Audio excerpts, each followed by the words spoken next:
Welcome back to Ozarks Fox. With pools reopening slowly and with warmer temperatures on the way, you are probably planning on going out to the lakes or the pool with the kids. Today we are learning a little bit more about how to do that safely.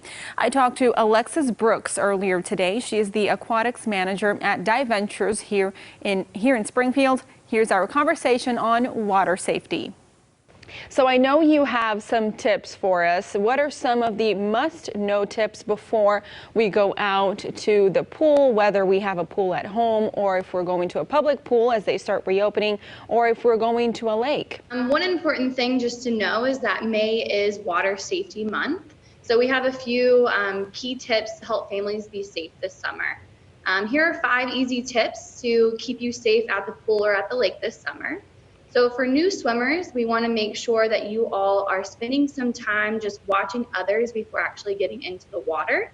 You can see what type of environment you're around, how deep the water is before you actually jump in.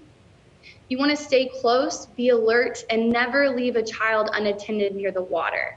A parent adult should always be with a group of children or just with your child when you're near the water.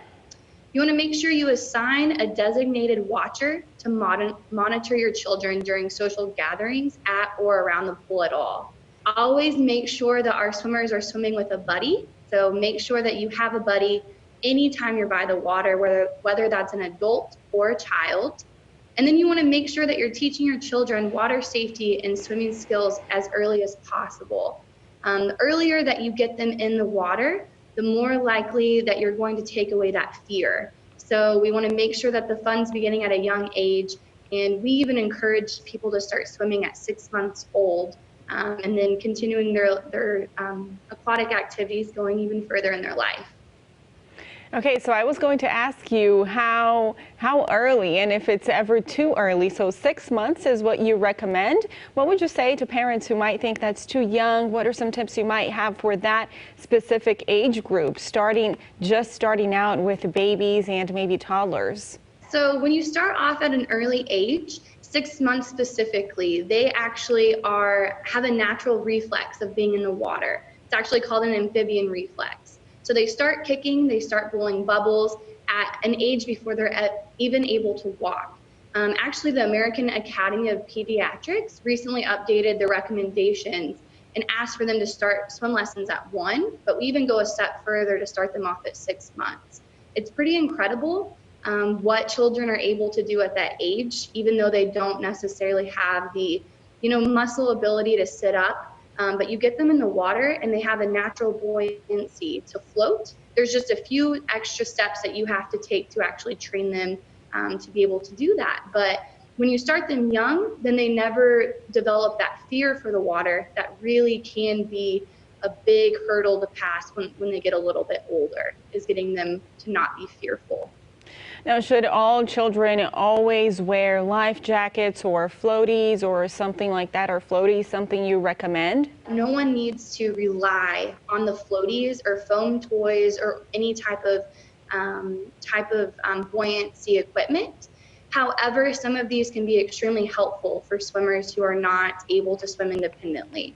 So I say that with the idea that a parent or a buddy is always going to be near the child. So you would never want to expect a child to be completely safe just because they have a flotation device. A little experience about life jackets is that you want to make sure that they properly fit and that they are Coast Guard approved. And then you also need to make sure that they are able to be fitted properly. So if you can check them by actually lifting up the straps on their shoulders, if they go up more than an inch, then they are not fitted properly. So you want to make sure that they are not too snug, but they fit like a hug. So they should be hugging the child to make sure then that it's not going to slip over their ears. Alexis, those are all really great tips, and before we go, I want to ask you about your business specifically. A lot of local businesses have been closed. I know that has been the case for you guys too, and you do swimming lessons. And I also saw that some of your customers have declined refunding some of their prepaid lessons to make sure that your instructors are getting paid. Tell me a little bit about that, what that means for you, and how your business has been dealing with all of these closings and being closed for weeks now. now with the COVID-19 pandemic?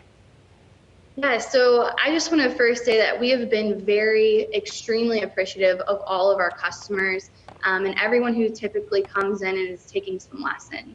We've heard a lot of positive feedback, and even like you said, having customers even like deny the refunds or asking us to go ahead and take that money out to be able to continue to train our swim instructors.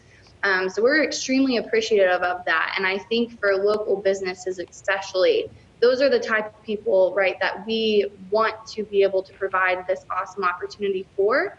And we are so thankful to have such amazing customers even provide that as an opportunity for us. That was Alexis Brooks, the aquatics manager at Dive Ventures in Springfield. And you can also find this conversation at ozarksfirst.com later tonight. We'll be right back with more right here on Ozarks Fox.